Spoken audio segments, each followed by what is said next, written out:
Good evening, I'm Russell Michael and you're watching Kini News, the show that brings you today's biggest stories. It's Friday and Malaysia has seen the highest single-day spike of new cases for the week. And there is a reason for this.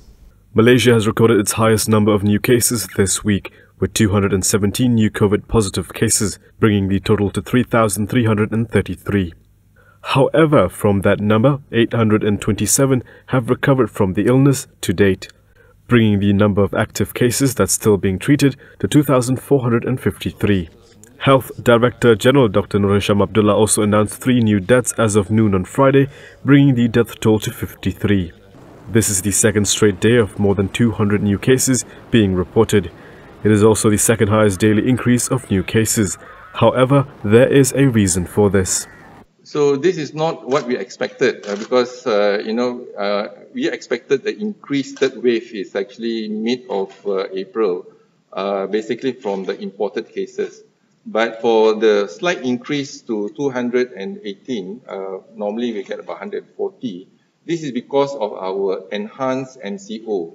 Once we are doing the enhanced MCO, we are screening the whole community in Kampong. For example, in Kampong Sungai Lui, there's 5 Kampong Melayu and 2 Kampong Orang Asli. And there's also Tafiz School in that area. So now, because we are doing the screening, we managed to pick up 41 Tafiz students in that area, and as well as in Tafiz student in Sri Petaling, and both 41 cases being detected positive and admitted to the hospital. The 10-kilometer movement restriction under the second phase of the MCO has caused some confusion, especially with the spread of fake news about the limit. To clear the air, Senior Minister Ismail Sabri Yaakob addressed it during a press conference today. There are exceptions for the 10-kilometer travel restriction under Phase 2 of the Movement Control Order. Speaking at the daily briefing to the press in Putrajaya today, Defence Minister Ismail Sabri Yaakob said if there are no shops or medical facilities within that radius, then the public can travel to the nearest outlet outside the 10-kilometer limit. Semalam kita dengar ada individu yang ingin keluar mendapatkan perubatan, tetapi oleh kerana tempatnya hospitalnya lebih daripada 10 km, jadi mereka terpaksa membatalkan hasrat mereka ataupun tujuan mereka untuk ke hospital. He said police can exercise discretion when it involves health, going to the clinic or to purchase essential groceries. Meanwhile, Ismail Sabri also said there will be no Ramadan bazaars across the country as long as the movement control order is in effect. Dan bersyarat tadi pagi ini telah pun memutuskan bahawa selagi PKP dilaksanakan, semua pasar Ramadan tidak dibenarkan. Walau bagaimanapun, jika PKP ini ditamatkan, maka seperti saya sebutkan bahawa pihak MKN akan menyediakan SOP selepas PKP. Kita akan menyediakan SOP post PKP ataupun selepas PKP. Maka soal yang berkaitan dengan pasar Ramadan dan sebagainya akan ditentukan selepas ini. Today is also the start of the mandatory 14-day quarantine for all Malaysians returning from abroad. They will be transported from arrival to a government-operated quarantine facility. The effects of the COVID-19 outbreak go far beyond health. It also places immense financial burden on many Malaysians, especially those running small and medium-sized businesses. How badly are they being hit? Mandy Leong and Tham Sin Hao have the full story. The COVID-19 pandemic is not only straining health systems around the world, but is also crippling the economy and killing businesses swiftly. For news personality come restaurant owner Suhaimi Sulaiman and plywood manufacturer Tan Chun Huat, the outbreak has hit their businesses like a tsunami. Suhaimi owns a hostel and a restaurant in Malacca. Things were going smoothly for him before the health crisis began. What we desperately need now is money, cash flow. Cash flow to make sure that we can actually survive. And there are so many SMEs here. SMEs, they don't have big reserves like established companies, like listed companies and all that. They don't have 6 months, 7 months reserve. They don't put money in the FDs like some companies do. So for us, it's like almost in Malay, they call it kais pagi makan pagi. Whatever that you have, that's how much you pay. Tan Chun Huat owns a plywood manufacturing plant. He He has been paying rent, employee salaries and mortgages for the past few weeks despite not having any income. He doesn't see how this can last for another month for his company. 比如讲你很稳固来讲啊，到现在啊，你的顾客没有还钱给你，或者你顾客的顾客也受到现在都周转不来了，他一定拖你的账期，你的钱没有来，你怎么样去一个连累一个了的？所以这个是连锁性的，一倒好像扑克牌这样，整个倒掉。 The government announced a wage subsidy program as part of the Prihatin economic stimulus package last week. 600 ringgit will be channeled to each employee with a salary of less than 4,000 ringgit a month for a period of 3 months, and whose employers experienced a 50% drop in income since the 1st of January. But for Tan and Suhaimi, more could have been done. So if the government can pay 75% of people's salary, I think that would be very, very helpful. Because I actually withdraw my salary, I sold my shares to pay staff salary, you know. So I cried. So so I think I'm not going to sell my shares, which is way below the price that I paid for. Yeah. Therefore, so I have to withdraw some of my savings. And my savings also died. I want to cry. Yeah, I sell my shares. I sell took out my savings to pay my staff. Several research reports have shown that most businesses are not qualified to receive enough aid from the Prihatin stimulus plan. The federal government is set to announce a new stimulus package next week, targeting only businesses. Mandy Leong and Tamsin Hao reporting for Kini TV. A group of teens in Sabah were disciplined by a police officer for violating the MCO, but it looks like now the officer in question will also face action for what he did. Sabah police have initiated an internal investigation over a viral video showing a police officer allegedly whacking 5 people with a stick as they sat on the ground for not complying with the movement control order. The video appeared to have been taken outside a mosque in Kunak, Sabah on Wednesday. The Star reported Sabah Deputy Police Chief Mazli Mazlan as saying that an internal investigation was ongoing. Mazli reportedly told the Daily that the police officer had instructed 5 people believed to be teens to go home after they were found loitering in the area despite the MCO being in effect. However, when he returned to the same spot after continuing his patrol, the 5 were still there. He again told them to leave.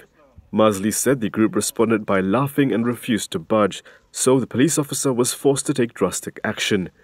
The group was later allowed to return home. Past President Abdul Hadi Awang has been made Special Envoy to the Middle East, but now not everyone is happy with the appointment. PKR Communications Director Fahmi Fadil has questioned Environment and Water Minister Tuan Ibrahim Tuan Man's views on the appointment of past President Abdul Hadi Awang as Special Envoy to the Middle East. In a statement yesterday, the Prime Minister's office said that Prime Minister Muhyiddin Yassin had agreed to appoint Hadi as Special Envoy with ministerial status. Through a posting on his official Facebook page last night, Fahmi reminded Tuan Ibrahim of his criticism in 2018 of the then Pakatan Harapan administration's appointment of DAP chairperson Tan Hock Kwai as Special Envoy to China. He uploaded an excerpt from Tuan Ibrahim's own Facebook post dated August 14, 2018, which urged the then Harapan government to not follow the footsteps of the former Barisan Nasional government. Tuan Ibrahim had said that PAS was disappointed with the appointment of Tan as Special Envoy, and told Harapan that when they were in the opposition, they had criticized the BN administration's appointments of several special envoys. In a post on his Facebook page yesterday, Tuan Ibrahim had congratulated Hadi. Coming up next, COVID-19 has infected more than 1 million people around the world. That and a whole lot more after this.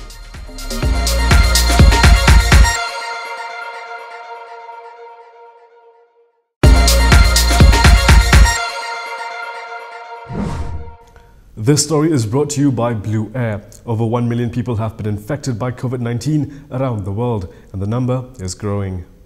Global coronavirus cases surpassed 1 million on Thursday, with more than 52,000 deaths according to a Reuters tally of official data. The pandemic got worse in the United States and the death toll climbed in Italy and Spain. Italy had the most deaths with more than 13,900, followed by Spain, which had 10,300 deaths. Since the virus was first recorded in China late last year, the pandemic has spread around the world, prompting governments to close businesses, ground airlines and order hundreds of millions of people to stay at home. In the United States, morgues and hospitals in New York City struggle to treat or bury casualties, and New York State Governor Andrew Cuomo offered a grim prediction of the rest of the country would soon face the same problem. People watch their nightly news in Kansas and say, well, this is a New York problem. That's not what these numbers say. That's why I say to my fellow governors and elected officials all across this country, look at us today, see yourself tomorrow. The death toll from coronavirus in the United States shot past 5,000 on Thursday, with New York City still leading the country in the number of deaths and cases. But another virus hotspot has emerged in Louisiana. The hotspot is New Orleans, and according to health experts, the city's high levels of obesity may be part of the problem. New Orleans residents suffer from obesity, diabetes and hypertension at rates higher than the national average, conditions that doctor and public health officials say can make patients more vulnerable to COVID-19. Elsewhere around the world, Britain imposed stringent social distancing measures after modelling showed 250,000 people in the country could die from the disease. Italy was the first Western country to introduce sweeping bans on movement and economic activity, having first confirmed the presence of coronavirus almost 6 weeks ago. China is not pleased with the United States for casting doubt over the accuracy of China's reporting of its COVID-19 cases. China's foreign ministry said on Thursday that US officials are making shameless comments casting doubt about China's reporting of coronavirus cases in the country. Chinese Foreign Ministry spokeswoman Hua Chunyin reiterated during a daily briefing that China has been open and transparent about the coronavirus outbreak that began in the country late last year. She also said the United States should stop politicizing a health issue and instead focus on the safety of its people. This comes after US President Donald Trump on Wednesday said the coronavirus statistics China was reporting seemed a little bit on the light side, while his national security advisor said Washington had no way of knowing if Beijing's figures were accurate. The comments came after a senior Republican lawmaker cast doubt on Beijing's data, and Bloomberg News said a classified US intelligence report had concluded that China had underreported the total cases and deaths it had suffered. Beijing has reported fewer cases and deaths than the United States, which now has the world's biggest outbreak with over 200,000 cases and close to 5,000 deaths. And that is all from me today. For more stories, you can go to KiniTV.com. You can also follow us on Instagram, Twitter, YouTube and Facebook for the latest news updates. I'll see you again next week, same time, same place. I'm Prasad Michael. Thank you for watching. But before we go, let's take a look at the preparations being made at the Malaysian Agro Exposition Park Serdang, which will be turned into a quarantine centre.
Assalamualaikum Pak Tan.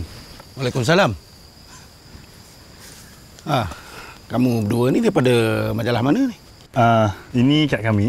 Kalau boleh nak ambil masa sikit Pak Tan untuk kami tanya beberapa soalan.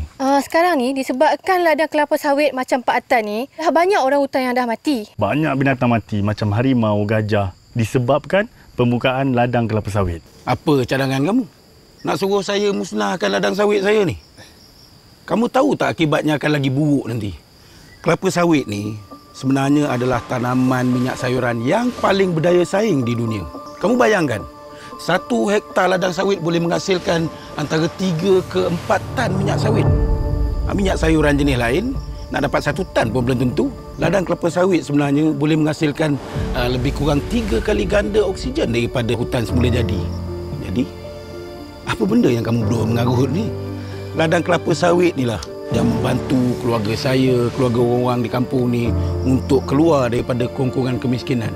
Kalau kamu berdua ni wartawan, aktivis pencinta alam sekitar, sepatutnya kamu berdua ni lah yang membantu menaikkan, membangunkan industri sawit kita ni supaya boleh memberi manfaat kepada orang kita. Dan pada masa yang sama boleh mengekalkan, memelihara alam sekitar.